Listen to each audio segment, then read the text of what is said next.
Sobat Vloggers, kembali lagi bersama kita di kelompok 2. Nah, kami akan mengunjungi Kampung Batik Cibulu yang tepatnya berada di Jalan Neglasari 1.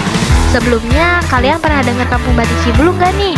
Nah, tempat ini tersembunyi di Kelurahan Cibulu, di Bogor Utara, dan jadi kampung batik pertama di Bogor loh. Dulunya, kawasan ini dikenal sebagai kampung yang sepi dan nyaris tak dikenal. Aktivitasnya sepi, ekonominya juga menyusut. Tapi semua berubah di tahun 2016 saat sekelompok ibu-ibu hebat dari kampung Cibulu yang mulai belajar membatik sendiri dan berkarya dari nol. Nah, ternyata kampung batik Cibulu ini mulai berkembang pesat loh. Sampai akhirnya tanggal 24 Agustus 2019, Kampung Batik Cibulu diresmikan jadi kampung wisata edukasi oleh Basnas. Sekarang ada sekitar 45 ibu-ibu yang tergabung dalam 9 kelompok nih.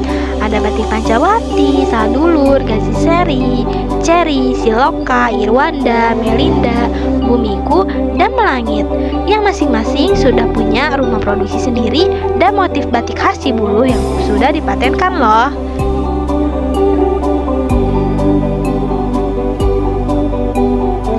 Nah, sekarang kita sedang mengunjungi salah satu pembatik di Kampung Batik Cibulu, yaitu Batik Bumiku. Selanjutnya ada sesi wawancara nih bersama pendiri Batik Bumiku.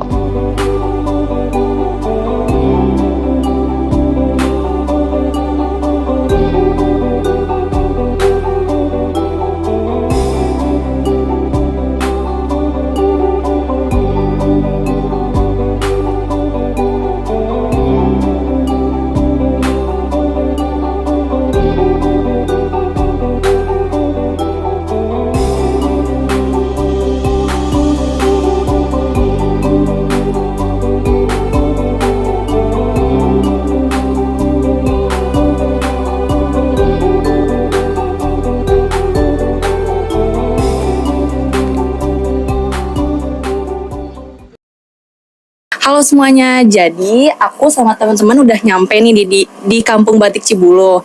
Sebelumnya perkenalkan, nama aku Sabilayu Prastia. Aku sekarang lagi sama Ibu Bumi Indang Siswati. Dan aku mau nanya-nanya nih tentang Kampung Batik Cibulu ini, lebih tepatnya di Batik Bumiku ini. Langsung aja ya Bu ke pertanyaan yang pertama. Okay. Bagaimana sejarah awal berdirinya Kampung Batik Cibulu hingga saat ini? Berdirinya tuh dulu tahun 2016. Awalnya guys. sebelum Kampung Batik Cibulu ya, masih Batik Cibulu. Jadi kita mendapat pelatihan dari dinas tenaga kerjaan dulu untuk ibu-ibu yang memang waktu itu ayo ada kegiatan. Kebetulan kita diajarkan saat itu bagaimana cara membatik. Waktu itu kita juga belajar membatik dengan menggunakan pewarna alam. Selanjutnya selama setahun tuh kita jadi Batik Cibulu. Nah 2017 baru kita semua masing-masing tuh ada yang mendirikan masing-masing. Contohnya Batik Bumiku Dipisah jadi 9 itu ya? Belum 9 dulu, masih ada beberapa. Ada Batik Melangit dulu masih 3. Batik Bumiku 2017 akhirnya berdiri 2017. Langsung aja ke pertanyaan yang kedua, bagaimana dukungan pemerintah terhadap Kampung Batik Cibulu ini Bu? Alhamdulillah pemerintah sangat mendukung hingga waktu 2019 akhirnya diresmikan waktu itu dengan Bapak Wali Kota juga menjadi Kampung Batik Cibulu sampai sekarang. Nah, gitu sih.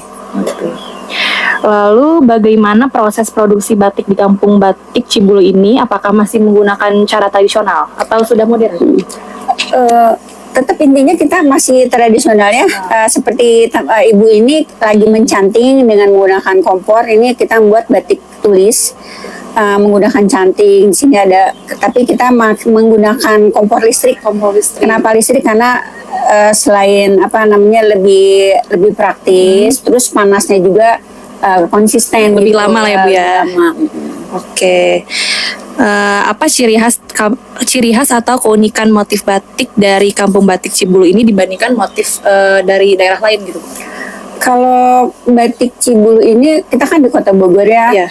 Intinya kita mengangkat ikon Kota Bogor. Di Kampung Batik Cibulu ini ada 9 kelompok. Semuanya kita mengangkat ikon Kota Bogor tuh seperti ada kijang, kujang, ada bunga teratai, bunga bangkai, ada lawang salapan, banyak lagi. Jadi kita semua angkat, cuman setiap kelompok itu pasti beda-beda bentuknya, Beda-beda, ya. hanya beda bentuk-bentuknya aja, tapi tetap sama, kita semua mengangkat ikon Kota Bogor. Oke. Apakah pewarnaan batik di sini menggunakan pewarna alami, dan kalau misalkan menggunakan pewarna alami, kelebihannya apa, Bu? Di Kampung Batik Cibulu, khususnya dari 2017 Batik Bumiku konsisten menggunakan batik, membuat batik pewarna alam, juga sintetis. Mudah-mudahan teman-teman yang lain juga sepertinya mencoba juga untuk kita membuat batik pewarna alam. Prosesnya agak panjang, pewarna alam. Kalau kelebihan menggunakan pewarna alami itu Kelebihannya kita ini ya, ramah lingkungan. ramah lingkungan. Kalau batik Bumiku sendiri kan kita pewarnanya pakai daun-daunan nih, jadi TK tuh memanfaatkan sumber alam yang ada di sekitar kita. Seperti saya kebetulan ada pohon ketapang, pohon jati, pohon jambu. Jadi kita benar-benar yang ada di lingkungan kita gitu. Dimanfaatkan ya, Bu? Dimanfaatkan. Selanjutnya, apakah ada program atau kegiatan khusus nih, Bu, bagi wisatawan yang ingin belajar membatik secara langsung di sini? Alhamdulillah kita udah ada program, mungkin juga kita ada flyer ya, ada experience. Jadinya setiap ada yang tamu sini, kalau ada experience itu kita kenakan, boleh saya izin tarifnya sekalian promosi ya? Boleh. Jadi satu orang itu Rp75.000. guys. Itu minimal di atas 10, tapi kalau di bawah 10 itu udah 100.000. Oke. Assalamualaikum warahmatullahi wabarakatuh. Saya Muhammad Ruki Maulana. Di sini saya akan melanjutkan sesi wawancara kedua bersama Ibu Bumi ya, Bu ya. Baik, langsung aja ke pertanyaan pertama. Apa sih menurut Ibu, apa sih pengaruh yang diberikan oleh Kampung Batik Cibuluh, terutama Batik Bumiku ini bagi masyarakat sekitar? Kan tadi Ibu tuh bilang sebelum menjadi kelompok yang seperti Kampung Batik Cibuluh, awalnya itu Batik Cibuluh ya, Bu ya. Nah, itu dampaknya itu yang dirasakan oleh Ibu itu dari Batik Cibuluh sampai Kampung Batik Cibuluh dan Batik Bumiku itu apa? Oh, alhamdulillah. Dengan pertama nih ya, untuk ke pribadi saya sendiri, dengan adanya membatik atau Kampung Batik Cibuluh itu setidaknya menambah nilai ekonominya bertambah. Terus dengan lingkungan juga, seperti kalau kita ada acara, sisi kan banyak juga ibu-ibu yang ada kuliner segala macam ya. Kita ajak nih, ayo ini kita ada acara, ibu-ibu yang menyiapkan kuliner. Terus kalau Batik Bumiku sendiri, kalau kita ada kerjaan dan kita emang membutuhkan bantuan, kita ikutkan ibu-ibu di sekitar kini, bantuin ya, bisa nggak, dengan cara yang agak mudah gitu. Jadi gotong royong ya, Bu ya. Oke. Lanjut ke pertanyaan kedua. Apa sih tantangan utama yang dihadapi oleh pengrajin batik, terutama di Batik Bumiku ini, dalam mempertahankan usaha di tengah perkembangan zaman dan teknologi? Nah kan, kalau misalnya di tempat lain itu kan ada kayak penerus gitu, Bu. Nah, Batik Bumiku ini ada kesulitan gak sih, Bu, mencari penerus? Terutama kan sekarang tuh zaman tuh anak-anak tuh lebih kayak milih teknologi gitu daripada budaya. Balik lagi ya ke anak-anak muda. Kalian kan sedang mengulik tentang batik, khususnya yang batik Kampung Batik Cibuluh. Selain belajar, kita harus mengenal juga belajar ya nantinya, dan memakai batik gitu. Tentu. Kalau batik yang kesulitannya di Kampung Batik Cibuluh dan Batik Bumiku sendiri itu sekarang SDM ya, sumber daya manusianya. Apalagi anak-anak muda sekarang agak kurang begitu tertarik untuk belajar. Emang mereka belajar, tapi untuk keberlanjutannya kurang. Soalnya kan karena perputaran ekonominya memang tidak terlalu cepat. Tapi kita balik lagi berpesan untuk generasi ya.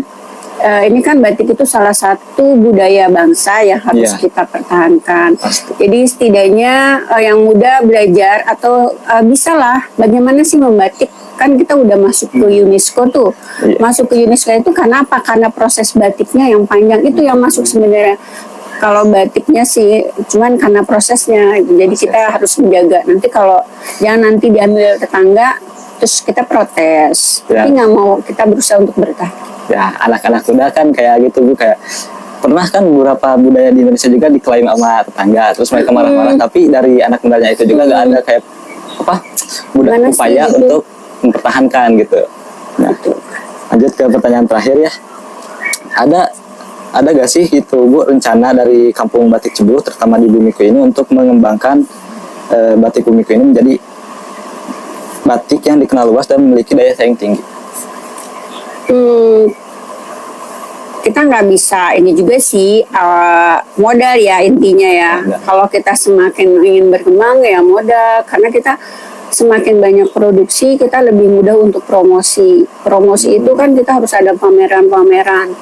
Dan pameran itu kita perlu produk banyak. Jadi makanan banget ya Bu ya. Nah kalau pameran itu kan belum tentu produk itu terjual, tapi kita udah mengeluarkan kos seperti biaya transportasi, angkut barang. Itu jadi permasalahan UKM khususnya yang mungkin setidaknya Batik Bumiku juga berpikir ke situ sih.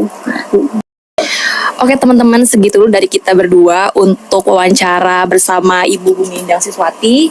Bagi teman-teman yang pengen belajar batik secara langsung, boleh banget ke Kampung Batik Cibulu atau ke Batik Bumiku untuk melihat-lihat batik atau belajar secara langsung nih. Langsung aja ke hubungin kemana Ki? Nah, kalau kalian bingung mau hubungi siapa, kalian bisa langsung hubungi aja nomor dari Batik Bumiku atau DM langsung ke IG-nya Batik Bumiku ini. Nah, untuk IG-nya itu sendiri namanya apa Bu? Official Batik Bogor Bumiku. Di situ ada nomor WA yang bisa langsung dikontak langsung. Jangan lupa di follow ya guys. Halo guys. Dah. Dadah. Terima kasih. Terima kasih.